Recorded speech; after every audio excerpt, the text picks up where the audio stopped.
Hi ಸ್ನೇಹಿತರೆ, ಎಲ್ಲರಿಗೂ join to learn YouTube ಚಾನಲ್ಗೆ ಸ್ವಾಗತ. ಇವತ್ತಿನ ಕ್ಲಾಸಲ್ಲಿ ಮಾನಸಿಕ ಸಾಮರ್ಥ್ಯ ಮೆಂಟಲ್ ಎಬಿಲಿಟಿ ಸೆಕ್ಷನ್ಗೆ ಸಂಬಂಧಪಟ್ಟಂತೆ ಪ್ರಮುಖ ಪ್ರಶ್ನೆಗಳನ್ನು ಕ್ಲಾಸ್ 6ಅಲ್ಲಿ ಡಿಸ್ಕಷನ್ ಮಾಡೋಣ. ಆಲ್ರೆಡಿ ಮೆಂಟಲ್ ಎಬಿಲಿಟಿಗೆ ಸಂಬಂಧಪಟ್ಟಂತೆ 5 ಕ್ಲಾಸಸ್ಸನ್ನು ಅಪ್ಲೋಡ್ ಮಾಡಿದ್ದೇವೆ. ಯಾರಾದರೂ ಫ್ರೆಶ್ ವ್ಯೂವರ್ಸ್ ಇದ್ದು ಹಳೆಯ ಕ್ಲಾಸಸ್ಸನ್ನು ನೋಡಿರಲಿಲ್ಲ ಅಂತಂದರೆ ಡಿಸ್ಕ್ರಿಪ್ಷನಲ್ಲಿ ಲಿಂಕನ್ನು ಕೊಟ್ಟಿರ್ತೀವಿ. ಹಾಗೆ ನಮ್ಮ ಒಂದು ಯೂಟ್ಯೂಬ್ ಚಾನಲ್ ಏನಿದೆ ಅಲ್ವಾ, ಜಾಯಿನ್ ಟು ಲರ್ನ್ ಯೂಟ್ಯೂಬ್ ಚಾನಲಲ್ಲಿ ಸಪ್ರೇಟ್ ಪ್ಲೇಲಿಸ್ಟ್ ಕೂಡ ಇದೆ ಮೆಂಟಲ್ ಎಬಿಲಿಟಿ ಅಂತ. ಅಲ್ಲೂ ಕೂಡ ವಿಸಿಟ್ ಮಾಡಿ ನೀವು ಕ್ಲಾಸಸ್ಸನ್ನು ನೋಡಬಹುದು. ಹಾಗೆ ಮೇಲ್ಗಡೆ ಐ ಬಟನಲ್ಲೂ ಕೂಡ ಲಿಂಕ್ ಇರುತ್ತೆ. ಹಾಗೆ ಇವತ್ತಿನ ಕ್ಲಾಸ್ನ ಕೊನೆಗೆ ಸಹ ಲಿಂಕ್ ಇರುತ್ತೆ. ಅಲ್ಲೂ ಕೂಡ ವಿಸಿಟ್ ಮಾಡಿ ಹಳೆಯ ಕ್ಲಾಸಸ್ಸನ್ನು ಒಂದು ಸಲ ನೋಡಿ ಅಂತ ಹೇಳ್ತಾ ಕ್ಲಾಸನ್ನು ಸ್ಟಾರ್ಟ್ ಮಾಡೋಣ.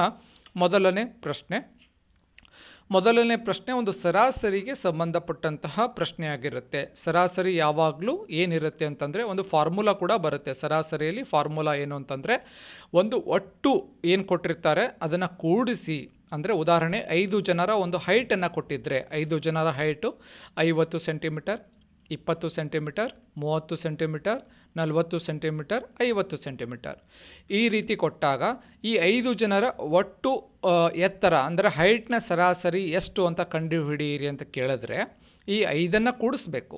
5 ಜನರ ಹೈಟನ್ನು ಕೂಡಿಸಿ ಡಿವೈಡೆಡ್ ಬೈ 5 ಮಾಡಬೇಕು. ಡಿವೈಡೆಡ್ ಬೈ 5 ಯಾಕೆ ಮಾಡಬೇಕು ಅಂತಂದರೆ ಒಟ್ಟು 5 ಜನ ಇರ್ತಾರಲ್ವಾ, ಆ ಕಾರಣಕ್ಕಾಗಿ 5 ಜನರ ಒಂದು ಹೈಟನ್ನು 5ರಿಂದ ಡಿವೈಡ್ ಮಾಡಿದಾಗ ಅವರ ಒಂದು ಹೈಟ್ನ ಸರಾಸರಿ, ಅವರ ಒಂದು ಎತ್ತರದ ಸರಾಸರಿ ಸಿಗುತ್ತೆ. ಸೊ ಈ ಒಂದು ಫಾರ್ಮುಲಾ ಅಥವಾ ಈ ಒಂದು ಕಾನ್ಸೆಪ್ಟು ನೆನಪಿಟ್ಕೊಳ್ಳಿ. ಇದೇ ಒಂದು ಕಾನ್ಸೆಪ್ಟ್ ಮೇಲೆ ಇವತ್ತಿನ ಒಂದು ಫಸ್ಟ್ ಪ್ರಾಬ್ಲಮ್ ಬೇಸ್ಡ್ ಆಗಿರುತ್ತೆ. ಸೊ ಫಸ್ಟ್ ಪ್ರಾಬ್ಲಮನ್ನು ಸಾಲ್ವ್ ಮಾಡೋಣ. ಮೊದಲು ಪ್ರಶ್ನೆಯನ್ನು ಓದೋಣ. ಒಬ್ಬ ಕಿರಾಣಿ ಅಂಗಡಿಯವ ಇದ್ದಾನೆ. ಆ ಕಿರಾಣಿ ಅಂಗಡಿಯವನ ಸತತ 5 ತಿಂಗಳ ಕಾಲದ ಮಾರಾಟವನ್ನು ಕೊಟ್ಟಿದ್ದಾರೆ. ಮೊದಲನೇ ತಿಂಗಳು 6,435 ರೂಪಾಯಿಯಷ್ಟು ಮಾರಾಟ ಆಗುತ್ತೆ. ಎರಡನೇ ತಿಂಗಳು 6,927 ರೂಪಾಯಿಯಷ್ಟು ಮಾರಾಟ ಆಗುತ್ತೆ. ಮೂರನೇ ತಿಂಗಳು 6,855 ರೂಪಾಯಿಯಷ್ಟು, ನಾಲ್ಕನೇ ತಿಂಗಳು 7,230 ಹಾಗೂ ಐದನೇ ತಿಂಗಳು 6,562 ರೂಪಾಯಿಯಷ್ಟು ಮಾರಾಟ ಆಗುತ್ತೆ. ಹಾಗಾದರೆ ಸರಾಸರಿ ಮಾರಾಟ 6,500 ರೂಪಾಯಿಗಳಷ್ಟು ಗಳಿಸಲು 6ನೇ ತಿಂಗಳ ಆತನ ಮಾರಾಟ ಎಷ್ಟಿರಬೇಕು ಅಂತ ಕೇಳಿದ್ದಾರೆ. ಇದರ ಅರ್ಥ ಏನು ಅಂತಂದರೆ 6ನೇ ತಿಂಗಳ ಒಂದು ಮಾರಾಟವನ್ನು ಸೇರಿ 6,500 ರೂಪಾಯಿಗಳಷ್ಟು ಸರಾಸರಿ ಗಳಿಸಬೇಕಾದ್ರೆ 6ನೇ ತಿಂಗಳ ಮಾರಾಟ ಎಷ್ಟಾಗಬೇಕು ಅಂತ ಅದರ ಅರ್ಥ. ಸೊ ಏನು ಮಾಡಬೇಕು, ಈ ಪ್ರಾಬ್ಲಮನ್ನು ಸಾಲ್ವ್ ಮಾಡಬೇಕಾದ್ರೆ ನಾವು ಮೊದಲು 5 ತಿಂಗಳ ಒಟ್ಟು ಮಾರಾಟವನ್ನು ಕಂಡುಹಿಡಿಯಬೇಕು. ಆಮೇಲೆ 6 ತಿಂಗಳ ಒಟ್ಟು ಮಾರಾಟವನ್ನು ಕಂಡುಹಿಡಿಯಬೇಕು. 6 ತಿಂಗಳ ಒಟ್ಟು ಮಾರಾಟದಲ್ಲಿ 5 ತಿಂಗಳ ಒಟ್ಟು ಮಾರಾಟವನ್ನು ಕಳೆದಾಗ ನಮಗೆ 6ನೇ ತಿಂಗಳ ಮಾರಾಟ ಸಿಗುತ್ತೆ. ಸೊ ಇದನ್ನು ಯಾವ ರೀತಿ ಸಾಲ್ವ್ ಮಾಡಬೇಕು ಅಂತ ನೋಡೋಣ.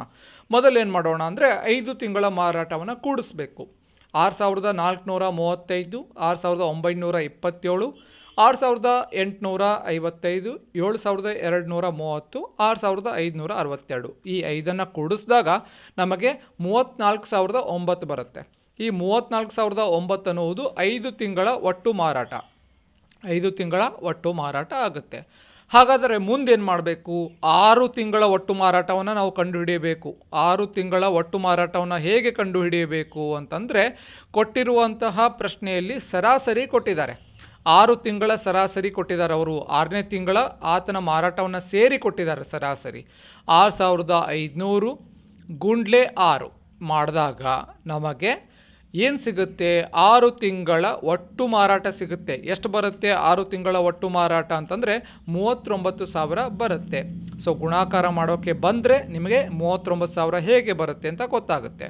6,500 ಗುಂಡ್ಲೆ 6 ಮಾಡಿದಾಗ 39,000 ಬರುತ್ತೆ. 600 600 600 6 5 30 3 ಕೈಲ 6 6 36 ಪ್ಲಸ್ 3 39,000 ಬರುತ್ತಲ್ವಾ. ಸೊ ಮೆಂಟಲ್ ಎಬಿಲಿಟಿ ಯಾರಿಗೆ ಕಷ್ಟ ಆಗುತ್ತೆ ಅಂದರೆ ಸ್ವಲ್ಪ ಜನಕ್ಕೆ ಪ್ಲಸ್ ಮೈನಸ್ ಗುಣಾಕಾರ ಭಾಗಾಕಾರ ಸ್ವಲ್ಪ ಸಿಂಪ್ಲಿಫಿಕೇಷನ್ ಮಾಡೋಕ್ಕೆ ಕಷ್ಟ ಆಗ್ತಾ ಇರುತ್ತೆ. ಅವ್ರಿಗೆ ಸ್ವಲ್ಪ ಮೆಂಟಲ್ ಎಬಿಲಿಟಿ ಕಷ್ಟ ಅನ್ನಿಸ್ಬೋದು. ಸ್ವಲ್ಪ ಇದನ್ನು ಪ್ರಾಕ್ಟೀಸ್ ಮಾಡಿದ್ರೆ ಕಷ್ಟ ಏನು ಅನಿಸಲ್ಲ. ಸೊ ನಮಗೆ 5 ತಿಂಗಳ ಮಾರಾಟ ಸಿಕ್ತು, 6 ತಿಂಗಳ ಮಾರಾಟ ಸಿಕ್ತು. ಹಾಗಾದರೆ ನೆಕ್ಸ್ಟ್ ಏನು ಮಾಡಬೇಕು ಅಂತಂದರೆ 6 ತಿಂಗಳ ಮಾರಾಟದಲ್ಲಿ 39,000 ಅನ್ನುವುದೇನು 6 ತಿಂಗಳ ಒಟ್ಟು ಮಾರಾಟ.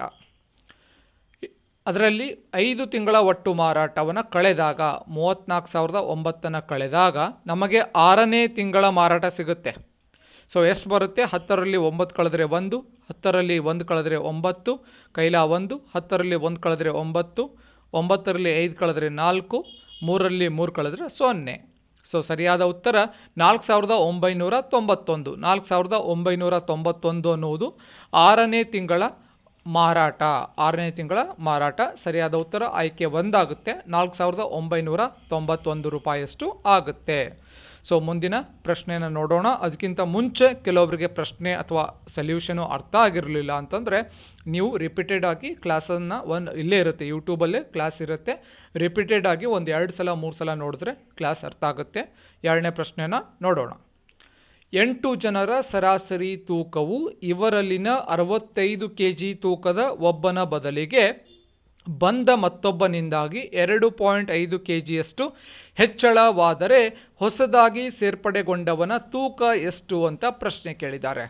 8 ಜನ ಇದ್ದಾರೆ. 1 2 3 4 5 6 7 8. 8 ಜನ ಇದ್ದಾರೆ. 8 ಜನರ ಒಂದು ಸರಾಸರಿ ತೂಕದ ಲೆಕ್ಕವನ್ನು ನಾವು ಕೊಟ್ಟಿದ್ದಾರೆ. ನಾವು ಲೆಕ್ಕವನ್ನು ಮಾಡಬೇಕು. ಏನಾಗುತ್ತೆ? ಈ 8ನೇಯವನ ಬದಲಾಗಿ ಬೇರೆಯವನು ಬರ್ತಾನೆ. 8ನೇಯವನ ಬದಲಾಗಿ ಬೇರೆಯವನು ಬರ್ತಾನೆ. 8ನೇಯವನ kg ಅಥವಾ ಇವನ ತೂಕ ಎಷ್ಟಿರುತ್ತೆ ಅಂತಂದರೆ 65 kg ಇರುತ್ತೆ. 65 kg ಇರುತ್ತೆ.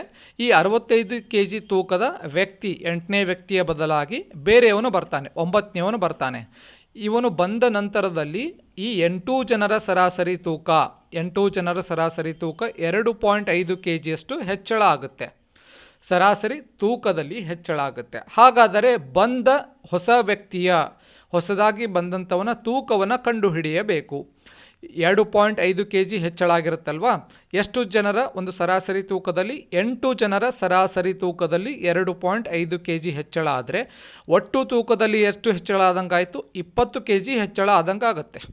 ಹೌದಲ್ವಾ? 2.5 × 8 ಮಾಡಿದ್ರೆ 20 kg ಹೆಚ್ಚಳ ಆಗುತ್ತೆ. ಎಷ್ಟು ತೂಕದ ವ್ಯಕ್ತಿಯ ಬದಲಾಗಿ ಬರ್ತಾನೆ ಅವನು ಹೊಸದಾಗಿ? ಅವನಂತಂದರೆ 65 kg ತೂಕದವನ ಬದಲಾಗಿ 9ನೇವನು ಬರ್ತಾನೆ. ಹಾಗಾದರೆ ಈ 65 kg ತೂಕಕ್ಕೆ ಈ 20 kgಯನ್ನು ಸೇರಿಸಬೇಕು. ಸೇರಿಸಿದಾಗ 85 kg ಆಗುತ್ತೆ. ಸೊ ಸರಿಯಾದ ಉತ್ತರ ಏನಾಗುತ್ತೆ? ಹೊಸದಾಗಿ ಬಂದಂತಹ ವ್ಯಕ್ತಿಯ ತೂಕ ಎಷ್ಟಿರುತ್ತೆ ಅಂತಂದರೆ 85 kg ಇರುತ್ತೆ. ಸೊ ಸರಿಯಾದ ಉತ್ತರ ಆಯ್ಕೆ 3 ಆಗುತ್ತೆ. ಆಯ್ಕೆ 3 85 kg ಆಗುತ್ತೆ. ಸರಾಸರಿಗಳ ಒಂದು ಲೆಕ್ಕ ನೀವು ನೋಡ್ತಾ ಇದ್ದೀರಾ, ಸ್ವಲ್ಪ ಕನ್ಫ್ಯೂಸ್ ಆಗ್ಬೋದು. 2-3 ಸಲ ಕ್ಲಾಸಸನ್ನು ರಿಪೀಟೆಡ್ ಆಗಿ ನೋಡಿ ಅರ್ಥ ಆಗುತ್ತೆ. ಮುಂದಿನ ಪ್ರಶ್ನೆ. A, B, C, D, E ಮತ್ತು F ಒಂದು ಕುಟುಂಬದ 6 ಮಂದಿ ಸದಸ್ಯರು. ಇದೊಂದು ಬ್ಲಡ್ ರಿಲೇಷನ್ಗೆ ಸಂಬಂಧಪಟ್ಟಂತಹ ಪ್ರಶ್ನೆ ಆಗಿರುತ್ತೆ. A, B, C, D, E, F ಇವರೇನಿದ್ದಾರೆ 6 ಮಂದಿ ಸದಸ್ಯರು, ಒಂದು ಕುಟುಂಬದ ಸದಸ್ಯರಾಗಿರ್ತಾರೆ. B ಯು Cಯ ಮಗ, ಆದರೆ C ಯು Bಯ ತಾಯಿಯಲ್ಲ. A ಮತ್ತು C ವಿವಾಹಿತ ದಂಪತಿಗಳು ಮತ್ತು E ಯು Cನ ಅಣ್ಣ, D ಯು Aನ ಮಗಳು ಮತ್ತು Bನ ಅಣ್ಣ. ಈ ಕೆಳಗಿನವರಲ್ಲಿ ಹೆಂಗಸರ ಜೋಡಿ ಯಾವುದು ಅಂತ ಪ್ರಶ್ನೆಯನ್ನು ಕೇಳಿದ್ದಾರೆ. ಪ್ರಶ್ನೆಯನ್ನು ಅರ್ಥ ಮಾಡ್ಕೊಳ್ಳಿ, ಒಂದು ಸಲ ಕನ್ಫ್ಯೂಸ್ ಮಾಡ್ಕೋಬೇಡಿ, ಓದಿ ಒಂದು ಸಲ, ಇನ್ನೊಂದು ಸಲ ಓದಿ ಬೇಕಾದರೆ. A, B, C, D, E, F ಎಂಬ ಒಂದು ಕುಟುಂಬದ 6 ಮಂದಿ ಸದಸ್ಯರಿದ್ದಾರೆ. ಏನು ಕೊಟ್ಟಿದ್ದಾರೆ? B ಯು Cಯ ಮಗ, B ಏನಿದಾನಲ್ವಾ, B ಯು Cಯ ಮಗ, B ಯು Cಯ ಮಗ. So B ಏನಾಗ್ತಾನೆ? ಮಗ. ಯಾರ ಮಗ? Cಯ ಮಗ. Cಯ ಮಗ ಅಂತಂದರೆ C ಏನಾಗುತ್ತಾನೆ? ತಂದೆ ಆಗ್ತಾನೆ. ಆದರೆ C ಯು Bಯ ತಾಯಿಯಲ್ಲ. ಅಂತಂದರೆ C ತಂದೆ ಅಲ್ವಾ? B ಯು Cಯ ಮಗ ಅಂತಂದರೆ B ಮಗ C ತಂದೆ ಆಗ್ತಾನೆ. C ಯು Bಯ ತಾಯಿಯಲ್ಲ ಮೀನ್ಸ್ C ಯು ತಂದೆ. A ಮತ್ತು C ವಿವಾಹಿತ ದಂಪತಿಗಳು. A ಮತ್ತು C ಯಾರ್ಯಾರು? A ಮತ್ತು C ವಿವಾಹಿತ ದಂಪತಿಗಳು ಅಂತಂದರೆ C ಗಂಡ ಆಗ್ತಾನೆ, A ಹೆಂಡತಿ ಆಗ್ತಾಳೆ. A ಮತ್ತು C, A ಹಾಗೂ C ವಿವಾಹಿತ ದಂಪತಿಗಳು. A ಹೆಂಡತಿ, C ಗಂಡ. A C ಇವರಿಬ್ಬರ ರಿಲೇಷನ್ ಏನು? A ಹೆಂಡತಿ, C ಗಂಡಾಗ್ತಾನೆ. ಮುಂದೆ ಇಯು ಸಿನ ಅಣ್ಣ. ಯಾರು? ಇ ಏನಿರ್ತಾನಲ್ವಾ ಸಿನ ಅಣ್ಣ ಆಗ್ತಾನೆ.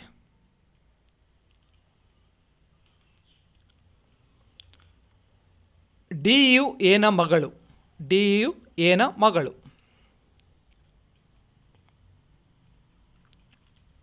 ಡಿ ಯು ಏನ ಮಗಳು. ಏನ ಮಗಳು ಮತ್ತು ಬಿನ ಅಣ್ಣ. ಡಿ ಏನಿರ್ತಾನಲ್ವಾ, ಡಿ ಇರೋದು ಯಾರು? ಡಿ ಏನ ಮಗಳು. ಡಿ ಏನಿರ್ತಾಳಲ್ಲ ಆಕಿ ಏನ ಮಗಳು. ಎ ಮತ್ತು ಡಿ ಏನಾಗ್ತಾರೆ? ತಾಯಿ ಮತ್ತು ಮಗಳಾಗ್ತಾರೆ. ಹಾಗೆ ಬಿನ ಅಣ್ಣ, ಹೌದು ಬಿನ ಅಣ್ಣ ಆಗ್ತಾನೆ.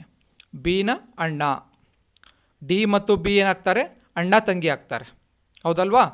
ಡಿ ತಂಗಿ ಆಗ್ತಾಳೆ, ಬಿ ಅಣ್ಣ ಆಗ್ತಾನೆ. ಈ ಕೆಳಗಿನದರಲ್ಲಿ ಹೆಂಗಸರ ಜೋಡಿ ಯಾವುದು ಅಂತ ಕೇಳಿದ್ದಾರೆ. ಹೆಂಗಸರ ಜೋಡಿ ಅಂತಂದರೆ ಕೇವಲ ಮಹಿಳೆಯರಿರಬೇಕು. ಸೊ ಇಲ್ಲಿ ನೋಡೋಣ, ಬಿ ಅಂತರೂ ಗಂಡಸಾಗ್ತಾನೆ, ಅಂದರೆ ಮಗ ಆಗಿರ್ತಾನೆ, ಆಗಲ್ಲ. ಸಿ ಕೂಡ ಗಂಡಸು, ತಂದೆ ಇರ್ತಾರೆ. ಇ ಕೂಡ ಗಂಡಸು. ಹಾಗಾದರೆ ಉಳಿದಿದ್ದೇನು? ಎ ಹಾಗೂ ಡಿ.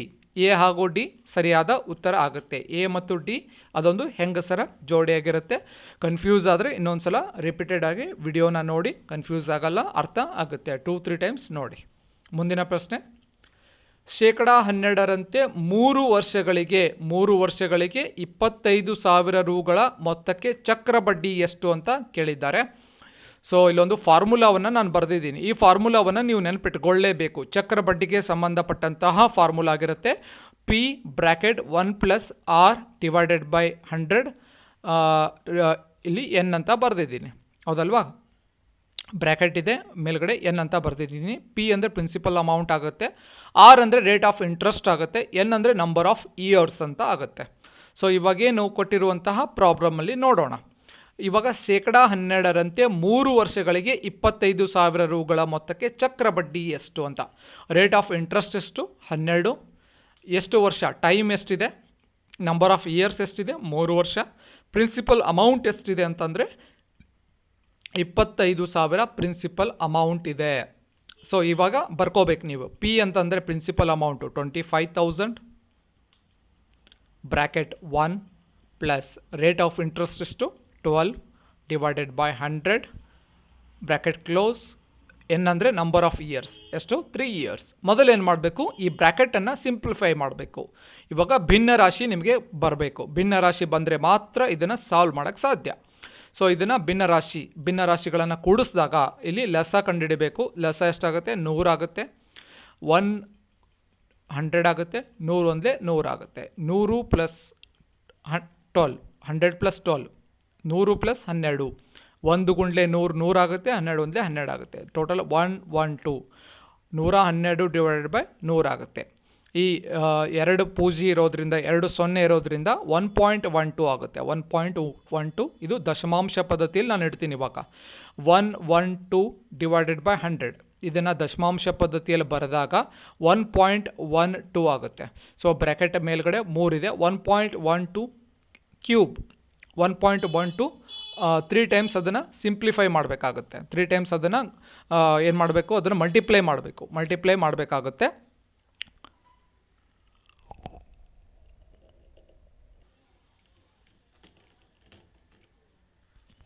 1.12ನ 3 ಟೈಮ್ಸ್ ಮಲ್ಟಿಪ್ಲೈ ಮಾಡಿದಾಗ 1.4049 ಆಗುತ್ತೆ. 1.4049 ಇದು ಎಷ್ಟು ಸಿಂಪ್ಲಿಫೈ ಮಾಡಿದ್ವಿ? 1.4049 ಬಂತು. 25,000 ಇದೆ, 1.4049 ಇದು ಎರಡನ್ನು ಮತ್ತೆ ಗುಣಿಸ್ಬೇಕಾಗುತ್ತೆ. ಸೊ ಯಾಕೆ ಇಲ್ಲಿ ಗುಣಿಸ್ಬೇಕು ಅಂತಂತಂದರೆ, ನಾವು ಈ ಪಾರ್ಟನ್ನು ಸಿಂಪ್ಲಿಫೈ ಮಾಡಿದಾಗ 1 plus rate of interest 12 divided by 100 power N. N ಅಂತಂದರೆ 3 ಟೈಮ್ಸ್ ನಂಬರ್ ಆಫ್ ಇಯರ್ಸ್ 3 ಅಲ್ವಾ? ಇದನ್ನು ಸಿಂಪ್ಲಿಫೈ ಮಾಡಿದಾಗ ನಮಗೆ 1.4049 ಬರುತ್ತೆ, ಹೌದಲ್ವಾ? 25,000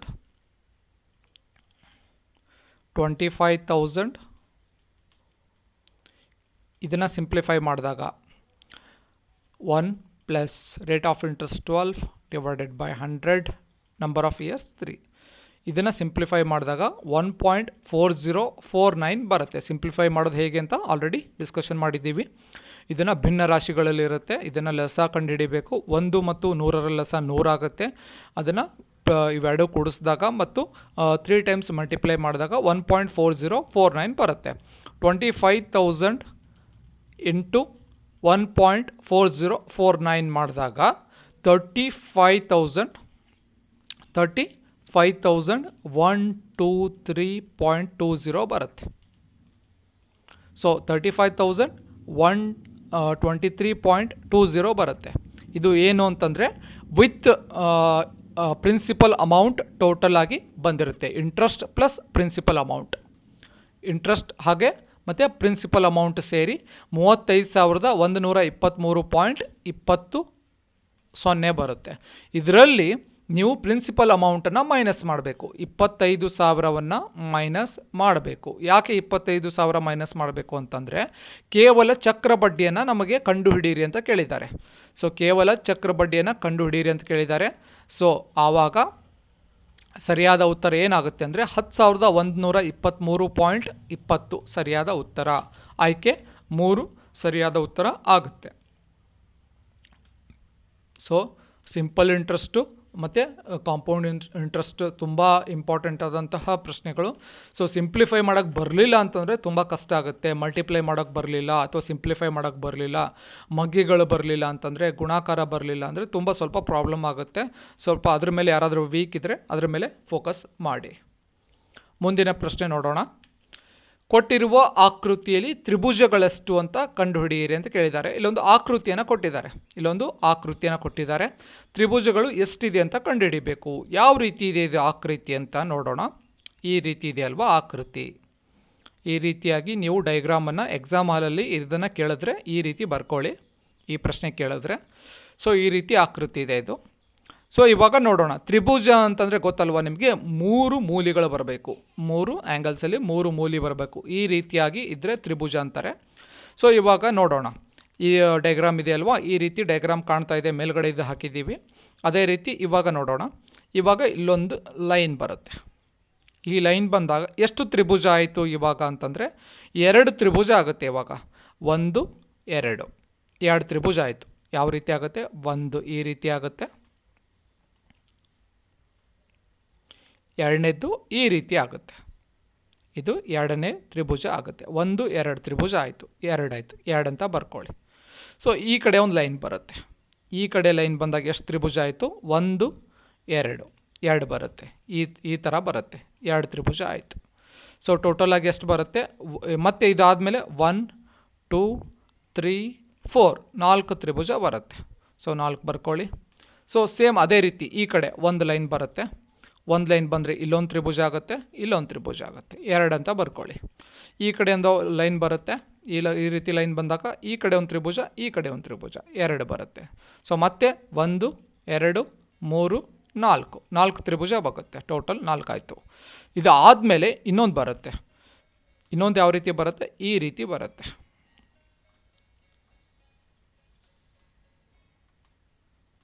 ಇದು 1. ಅರ್ಥ ಆಯ್ತಾ? ಈ ನೋಡಿ ಸ್ವಲ್ಪ ಪಾಯಿಂಟನ್ನು ನೋಡಿ, ಎಲ್ಲಿ ರನ್ ಆಗ್ತಾ ಇದೆ ಅಂತ ಅಂದರೆ ನಿಮ್ಗೆ ಗೊತ್ತಾಗುತ್ತೆ. ಇದು 1 ಆಯಿತು. ಇನ್ನೊಂದು ಬರುತ್ತೆ. ಇನ್ನೊಂದಲ್ಲಿ ಪಾಯಿಂಟನ್ನು ನೋಡಿ ಎಲ್ಲಿ ರನ್ ಆಗ್ತಾ ಇದೆ ಅಂತ.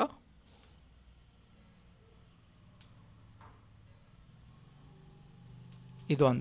ಟೋಟಲ್ ಎಷ್ಟಾಯಿತು ಕೌಂಟ್ ಮಾಡಿ.